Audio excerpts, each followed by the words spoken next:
창세기 13장 14절에서 18절의 말씀을 가지고 떠나간 후에 오는 것, 이런 제목으로 말씀을 드리려고 합니다. 가난이 원인이 되어서 형제나 동기 간에 불화하고 싸우는 경우보다는 재산의 분배나 돈 때문에 불화하고 싸우는 경우가 더 많은 것 같습니다. 생각해 보면 돈보다는 의리가 더 중요하고 재물보다는 핏줄이 더 소중합니다만, 그러나 돈 때문에 형제가 적이 되고 친구가 원수가 되고 또 친족들 등이 등을 돌리는 경우가 허다한 세대를 바라보면서 대단히 서글픈 마음을 늘 가집니다. 그러나 오늘 우리는 본문 속에서 신선하고도 아름다운 인정을 보게 됩니다. 그것은 바로 아브라함에 관한 이야기입니다. 이 아브라함은 나홀과 하란을 동생으로 둔 맏형이었습니다. 막내인 하란은 롯이라는 아들을 낳은 후에 맨 먼저 형을 앞서서 세상을 떠나게 되었고, 롯은 큰아버지인 아브라함 밑에서 자라났습니다. 아브라함이 고향을 떠나 가나안 땅으로 이민길을 떠날 때에도 조카인 롯을 데리고 떠났습니다. 그리고 얼마의 세월이 지난 후 이 롯도 장성하여서 독립하기에 이르렀고 제법 재산도 모으게 되었습니다. 이 아브라함이나 롯은 모두가 우리가 잘 아는 대로 목축업자였기 때문에 양이나 소떼를 키웠습니다. 그런데 문제는 이 아브라함과 롯의 재산이 점점 증식되면서 양가의 종들 간에 시비와 충돌이 일어나기 시작을 했습니다. 이 종들과 충돌과 시비의 원인은 뭐냐 하면 그 지방의 귀한 물과 또 목초 때문이었습니다. 자연히 종들의 시비나 충돌은 주인들의 감정을 자극하게 되었고 피차에 속상한 일들이 생겨나게 되었습니다. 그러던 어느 날 아브라함이 생각했습니다. 그리고 조카 롯을 부른 다음에 다음과 같이 말했습니다. 그 말씀이 창세기 13장 8절에서 9절에 기록이 되어 있습니다. 우리 그 말씀을 함께 읽겠습니다. 아브라함이 롯에게 이르되 우리는 한 친족이라 나나 너나 내 목자나 내 목자나 서로 다투게 하지 말자. 내 앞에 온 땅이 있지 아니하냐. 나를 떠나가라. 내가 좌하면 나는 우하고 내가 우하면 나는 좌하리라. 아멘. 이것은 아브라함의 위대한 결단이었습니다. 그리고 그것은 누구나 할 수 없는 결단이었습니다. 거기에는 다음과 같은 이유가 있습니다. 그 첫 번째 이유는 뭐냐 하면 그 땅이 아브라함의 소유였기 때문이었습니다. 창세기 12장 7절에 보면 하나님께서 아브라함에게 말씀하시기를 내가 이 땅을 내 자손에게 주리라고 약속하셨습니다. 이것은 가나안 땅은 아브라함에게 주신 땅이지 롯에게 준 땅은 아니라는 뜻입니다. 소유권과 기득권과 우선권이 아브라함에게 있기 때문에 아브라함이 먼저 좋은 입지를, 좋은 조건의 땅을 선택할 수 있을 것입니다. 두 번째, 아브라함이 이 롯을 키웠습니다. 롯의 아버지 하란이 죽고 난 후에 아브라함은 롯을 책임지고 키웠습니다. 그리고 가나안 땅으로도 데리고 갔습니다. 그러니까 롯은 아브라함에게 많은 신세를 지고 장성한 손안에 있는 조카인 것입니다. 그렇다면 당연히 이 조카인 롯이 양보하는 것이 이 일의 순서가 되는 것입니다.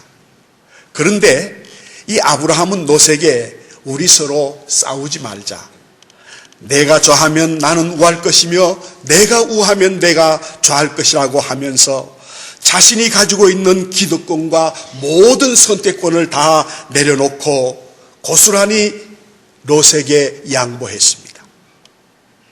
이 롯은 야심만만한 사람이었습니다. 그런 아브라함의 말이 떨어지자마자 물이 넉넉하고 풍족한 비옥한 요단 들판을 선택했습니다. 우리가 읽지 않았지만 오늘 본문 10절에 보면 이 요단들은 물이 넉넉한 곳이었고 에덴 동산처럼 아름답고 애굽처럼 기름진 땅이 그곳에 있었습니다. 롯은 그날로 짐승떼를 이끌고 자신이 선택한 요단 평원으로 떠났습니다. 저는 설교를 준비하면서 이 장면을 들여다보면서 야, 롯을 향하여 이렇게 생각했습니다. 죄송합니다. 이 싸가지 없는 놈아. 싸가지가 없어요.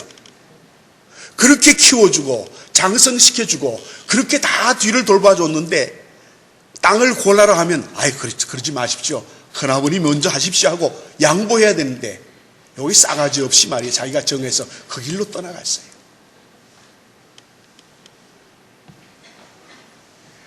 아브라함의 경우는 롯이 선택하고 남은 땅에 자리를 잡을 수밖에 없었습니다. 그러나 여기에서 중요한 것은 오늘 본문 13절의 말씀입니다. 롯이 선택했던 비옥하고 물이 흐르는 그곳, 여호와의 동산과도 같고 애굽의 곡창처럼 윤기가 흐르는 그 땅에 사는 사람들은 악하기 이를 데 없는 그런 하나님 보시기에 다 큰 죄인들이었습니다. 롯이 선택했던 그곳에는 이미 문명이 발달되었고 그곳에 살고 있는 사람들은 다 얕고 죄를 짓고 있었습니다. 그들은 기름진 땅에 뿌리고 거둔 곡식과 과일로 독주를 담가놓고 마셨기 때문에 경제적인 여유를 가지고 여러 가지 악한 짓을 행하며 소돔과 고모라 성의 사람들이 살고 있었던 것입니다. 롯이 그쪽을 택한 것은 하나만 알지 둘은 모르는 처사였습니다. 그 증거가 창세기 14장에 기록되어 있습니다. 살기 좋은 곳은 탐내는 사람들이 많은 법입니다.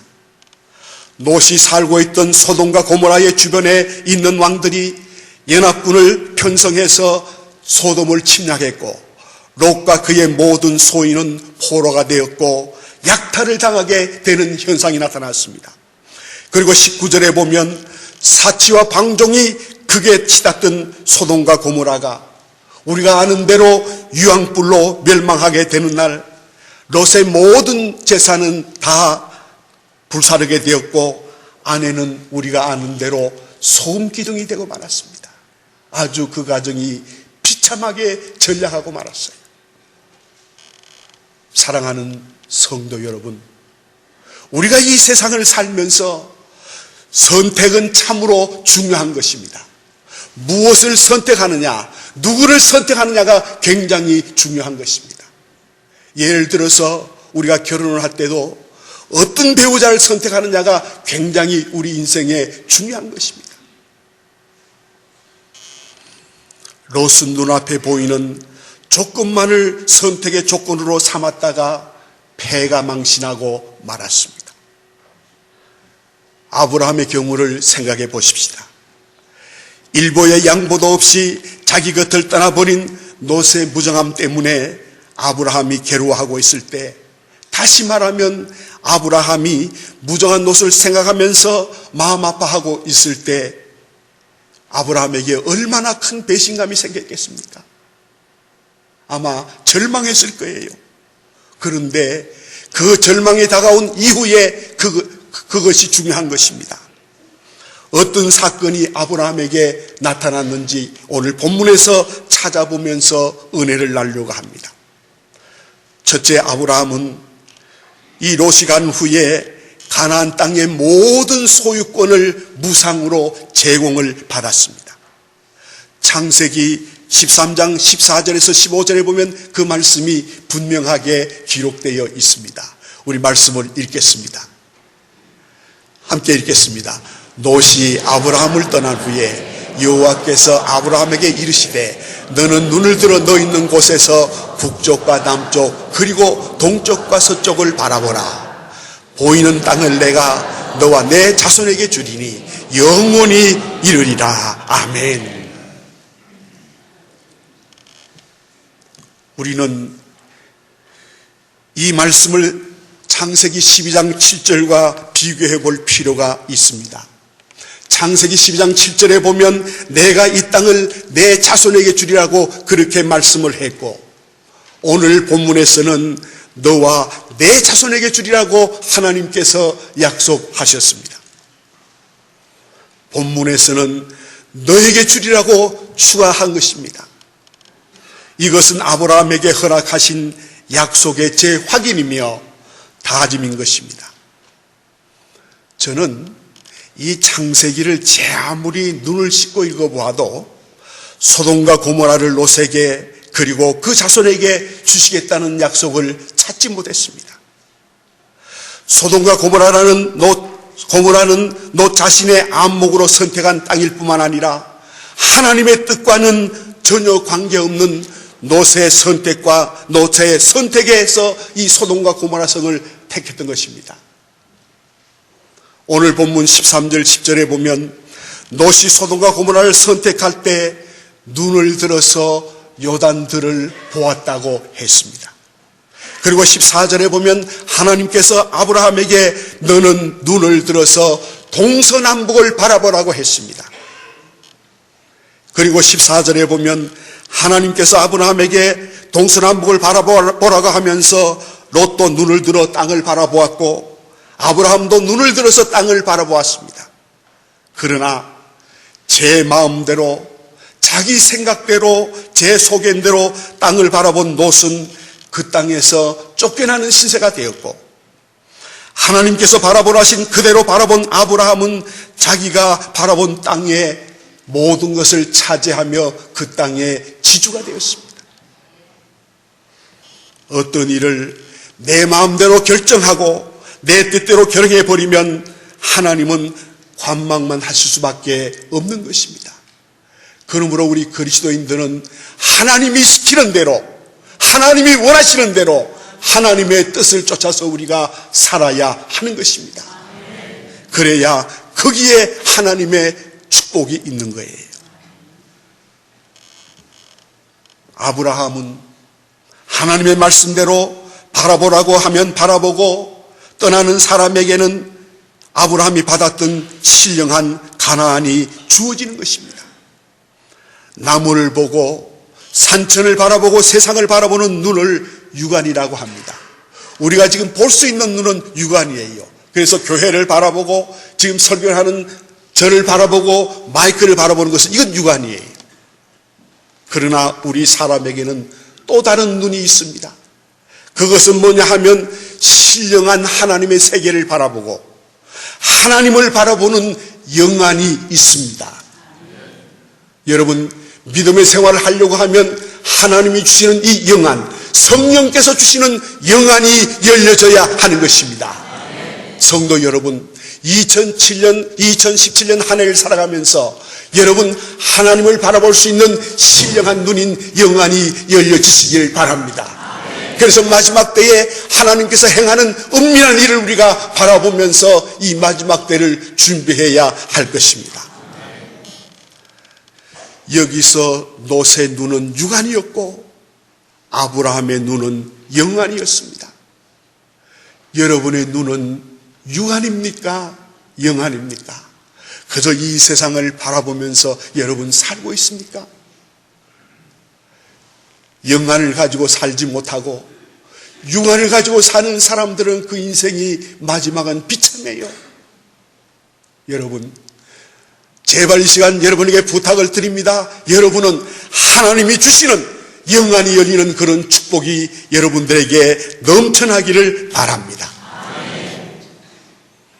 롯은 오로지 소돔과 고모라반을 바라보았습니다마는 아브라함은 동서남북을 바라보았습니다.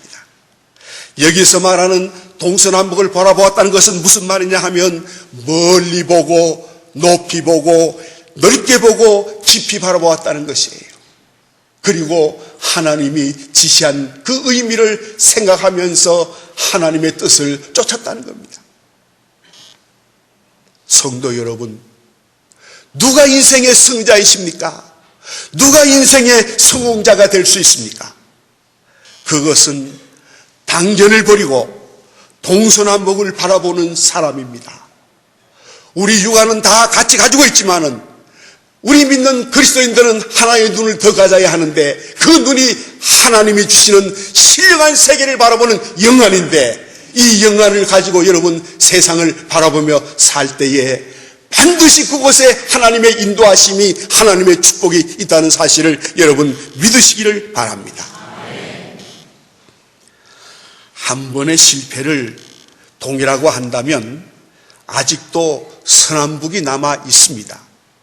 다시 말하면 동서남북을 바라보는 사람은 동쪽이 막혔다고 절망하거나 좌절하지 않아도 된다는 말이에요. 성도 여러분, 여러분은 하나님이 주시는 영안을 가지고 이 세상을 사면서 동서남북을 바라보시기를 바랍니다. 당길을 바라보지 마시기를 바랍니다. 앞에 보이는 것만 보지 마세요. 멀리 하나님의 축복을 바라보세요. 여러분 지금 고통을 당하고 있습니까? 심각한 어려움을 당하고 있습니까? 여러분 하나님의 말씀대로 살았는데 주님의 뜻대로 살려고 노력을 했는데 하나님 앞에 기도했는데 여러분에게 심각한 아픔이 다가오고 있습니까? 상상하지 못할 환난이 여러분을 지금 덮고 있습니까? 영안이 열린 사람은, 성령의 눈을 가진 사람은 그 다가오는 환난을 바라보는 것이 아니라 그 환난 뒤에 있는 하나님의 축복을 바라보고 하나님의 사랑을 바라보는 것입니다. 여러분 하나님의 축복을 바라보시길 바랍니다. 하나님의 사랑을 바라보세요. 이런 사람들은 영안이 열린 사람이에요. 이런 사람들이 행복한 신앙생활을 하는 사람들입니다. 두 번째, 이 아브라함은 롯이 떠나간 후에 자손의 축복을 받았습니다. 오늘 본문 16절에 보면 내가 내 자손이 땅에 티끌 같게 하리니 사람이 땅에 티끌을 능히 셀 수 있을진데 내 자손도 세리라고 했습니다. 자식처럼 키우고 보살폈던 롯이 아브라함을 떠나간 후에 하나님은 땅의 티끌처럼 무수한 자손들을 아브라함에게 약속해 주셨습니다. 다시 말하면 하나가 떠난 후에 하나님은 셀 수 없는 자손의 축복을 약속해 주신 것입니다. 창세기 22장에 보면 아브라함이 독자 이삭을 모리아 산에서 번제로 바쳤을 때 하나님은 아브라함에게 이렇게 말했습니다. 내가 내 아들 독자 이삭을 이같이 아끼지 아니하였으니 내가 내게 큰 복을 주고 내 시로 크게 성하게 하여 하늘의 별과 같이 바닷가에 모래와 같게 하리라고 약속하셨습니다. 우리는 이 사건들을 통해서 하나님의 축복의 방법은 1대1의 법칙에 의하지 않고 1대1000이나 1대10,000이나 1대 수억의 법칙에 있다는 사실을 알아야 합니다. 우리 하나님은 아브라함처럼 하나님을 바라보며 영안을 가지고 살면 놀라운 축복을 허락해 주세요. 우리 성경에 보면 욥은 2배의 축복을 받았습니다. 이삭은 100배의 축복을 받았어요. 신명기 1장에 보면 1000배의 축복도 있습니다. 신령한 눈을 가진 사람들은 현재를 바라보지 않습니다. 그 고난 뒤에 있는, 어려움 뒤에 있는 하나님의 사랑, 하나님의 축복을 바라보는 것입니다. 그것은 바로 하나님이 1000배의 축복, 10,000배의 축복을 우리에게 허락해 주시는 축복이에요. 세 번째, 아브라함은 앞에 그 두 가지보다도 더 중요한 것은 롯이 떠나간 뒤에 하나님께서 아브라함을 찾아와 주셨고 말씀해 주셨습니다. 14절에 보면 롯이 아브라함을 떠난 후에 여호와께서 아브라함에게 이르시되라고 하는 말씀이 기록되어 있습니다. 우리에게 있어서 롯은 무엇을 의미합니까? 그것은 언젠가는 떠날 사람이며 언젠가는 내 곁에서 멀어져 가게 될 그 어떤 것들입니다. 그러나 그것들이 내 곁을 떠나간 뒤에 분명한 것은 주님이 내 곁으로 찾아오신다는 엄청난 축복입니다. 땅을 밟고 후손의 약속을 받았다는 것이 중요한 것이 아니라 하나님이 아브라함 곁으로 찾아오셔서 말씀하시며 위로하시는데 귀한 하나님의 놀라운 축복이 있는 거예요. 디모데후서 4장에 보면 바울과 함께 전도 사역을 참여했던 여러 사람들의 이름들이 거론되고 있습니다. 데마는 세상을 사랑하여 떠나가 버렸고, 그레스게는 갈라디아로 가버렸고, 디도는 달마디아로 가버렸고, 부리장색 알렉산더도 가지는 않았지만은 집요하게 바울의 곁에 붙어 있으면서 바울을 철저하게 괴롭혔습니다. 이 세 사람의 말로는 성경에 기록되어 있지 않지만은 이 말로는 아마 비참했을 거예요.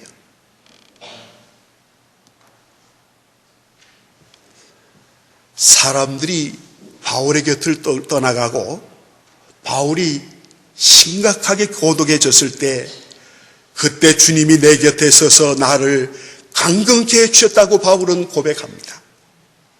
나를 강건케 해주셨다는 것은 주님이 찾아오셔서 나를 위로해 주셨다는 거예요.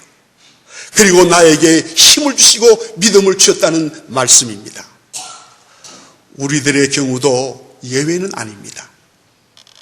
건강하고 돈 많고 권력 있고 그래서 그 주변에 발들어 놓을 틈도 없을 만큼 사람들이 많이 덕질거린다면 주님이 그 곁에 계실 필요가 없는 것입니다.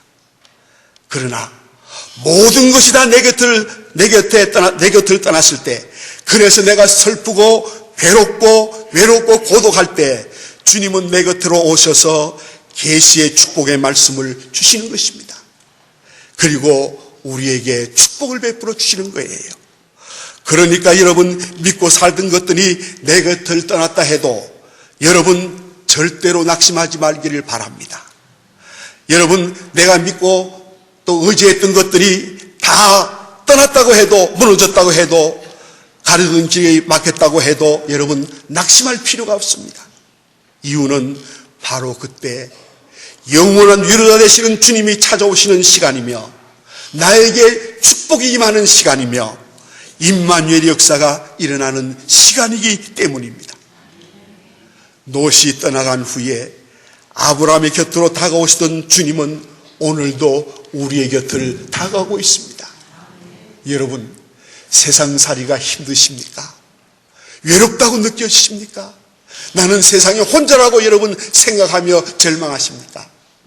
그 순간 위로자 되시는 주님, 우리를 돌보시는 주님, 우리와 함께 하시는 주님이 우리 곁을 찾아오신다는 사실을 여러분 꼭 기억하시길 바랍니다.